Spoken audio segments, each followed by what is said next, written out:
Hello, that's right, you guessed it. This is Wages to Wealth, and we're following up from episode 1 on cash flow where we filled in our bank statements.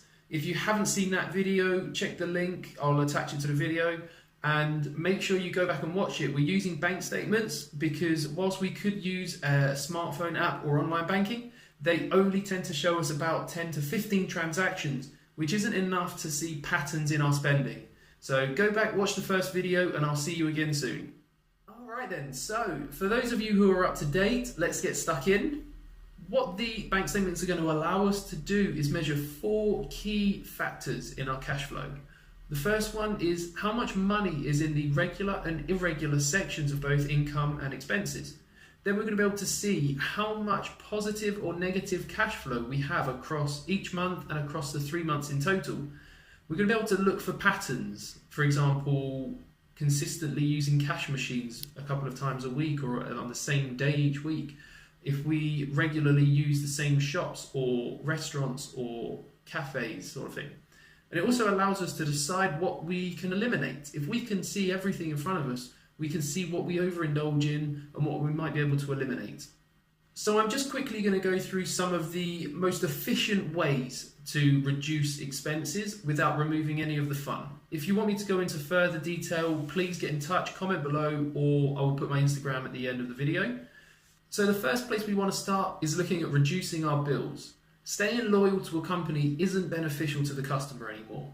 We want to make sure that we're on top of the market, keeping an eye on what the best prices are for things like mobiles, TV, internet, gas and electricity, home insurance, car insurance.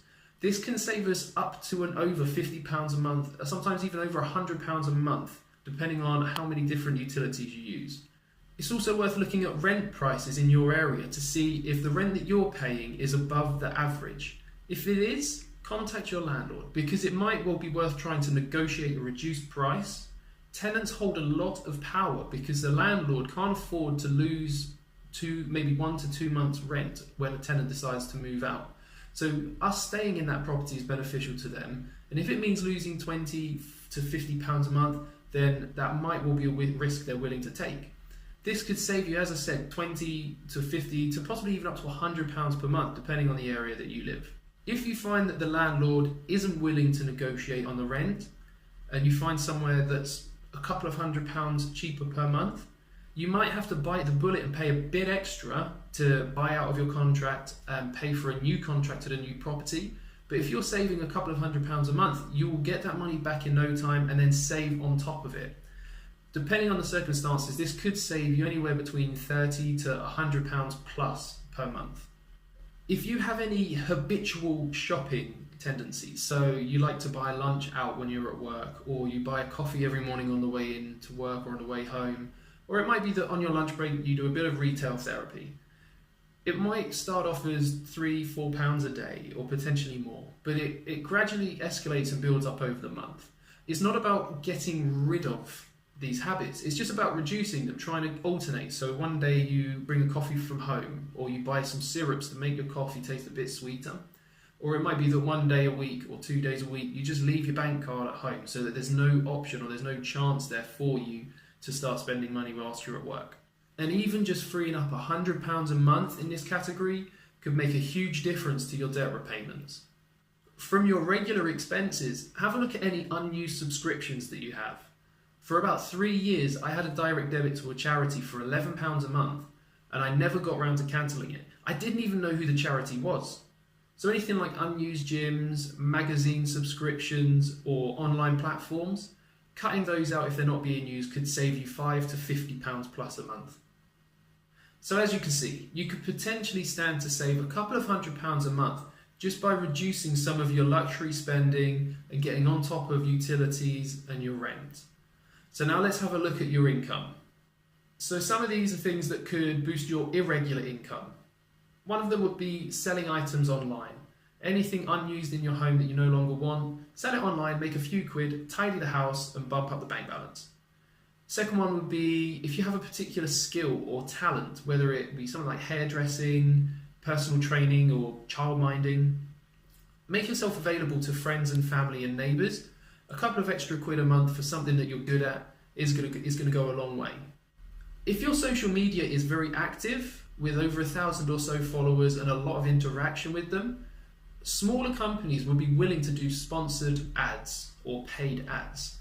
It's possible for someone with as few as 1,000 followers and a lot of interaction to make upwards of £50 plus for a post. Staying along the lines of social media, you could become an affiliate. An affiliate gets paid every time a link that they attach to a post or video is clicked on and a purchase is made after that click. This isn't a huge chunk of change, but it could add another £20–30 a month.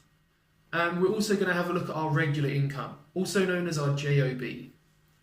If you work for a job either on a full-time or part-time basis, the best thing that you can do to boost your income in the short term is to work overtime, request a promotion, or see if you can get a pay raise.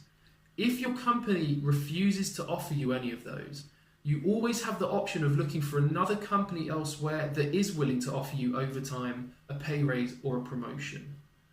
Also, if you spend a lot of money on travel, say you spend £1,000 per year on travel, it would be possible for you to take a job that pays you £1,000 less and not notice the difference because you no longer have that expense on travel. What you would notice is the increase in time that you have available because you're traveling less, and you can focus that time on family, on building up a second income. The biggest difference maker will often be your income. Increasing your income can rapidly boost your opportunities as long as you manage your expenses and keep them the same. Combining increased income with reduced expenses is without a doubt the most efficient way to maximize your positive cash flow and speed up the process of getting out of debt. I hope you guys have found this video useful. If you haven't, or if you have any questions, please let me know in the comment section down below, or contact me on Instagram.